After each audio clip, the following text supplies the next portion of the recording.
Your own self-realization is the greatest service you can render the world. Happiness is your nature. It is not wrong to desire it, but is wrong is seeking it outside when it is inside. Whatever is destined not to happen will not happen, try as you may. Whatever is destined to happen will happen, do what you may to prevent it. This is certain. The best course therefore is to remain silent. You can only stop the flow of thoughts by refusing to have any interest in it. There is neither creation nor destruction, neither destiny nor free will, neither path nor achievement. This is final truth. If the mind falls asleep, awaken it. Then if it starts wandering, make it quiet. If you reach the state where there is neither sleep nor movement of mind, stay still in that, the natural state. All that is required to realize the self is to be still.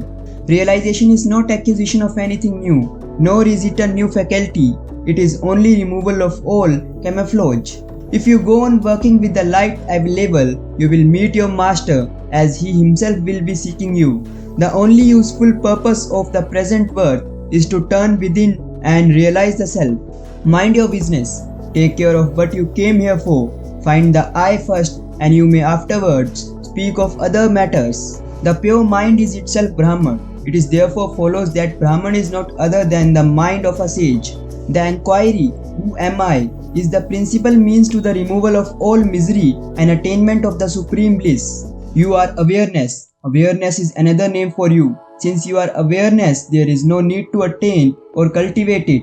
All are the gurus to us. The wicked by their evil deeds say, do not come near me. The good are always good. Therefore all are like gurus to us. Complete surrender does require that you have no desire of your own, that God's desire alone is your desire, and that you have no desire of your own. The power that created you has created the world as well. If it can take care of you, it can similarly take care of the world also. If God has created the world, it is His business to look after it, not yours. There is nothing like within or without. Both mean either the same thing or nothing. To perform one's duty is the greatest service to God.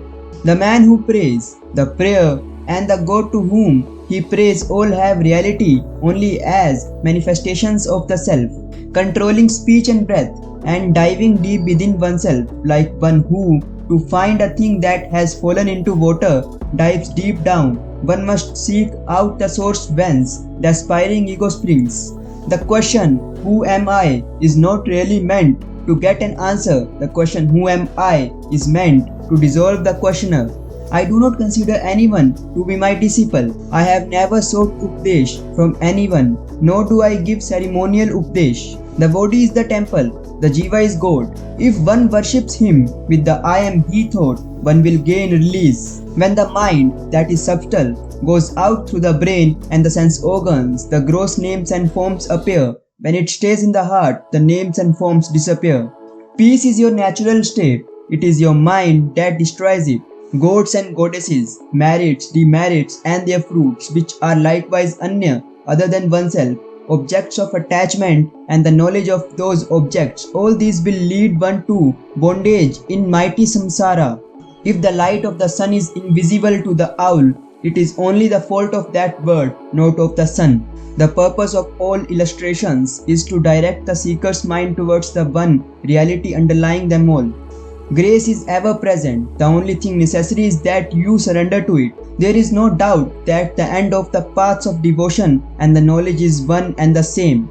A dreamer's dream that everyone else in his dream must awaken before he can awaken. But introverted mind calls peace, outside as power is shown.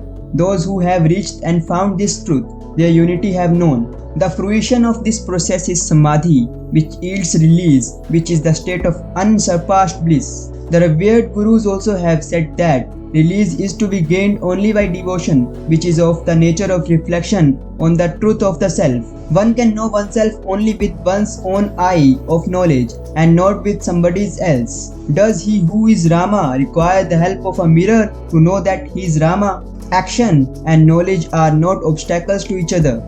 Engage yourself in the living present. The future will take care of itself. Do not worry about the future. Do your actions without caring for the results. Do not think that you are the doer. Dedicate the work to God. First, set yourself right and only then set out to improve others. Change the hearts of man and the world will surely change. But one must begin somewhere and one can only begin with oneself.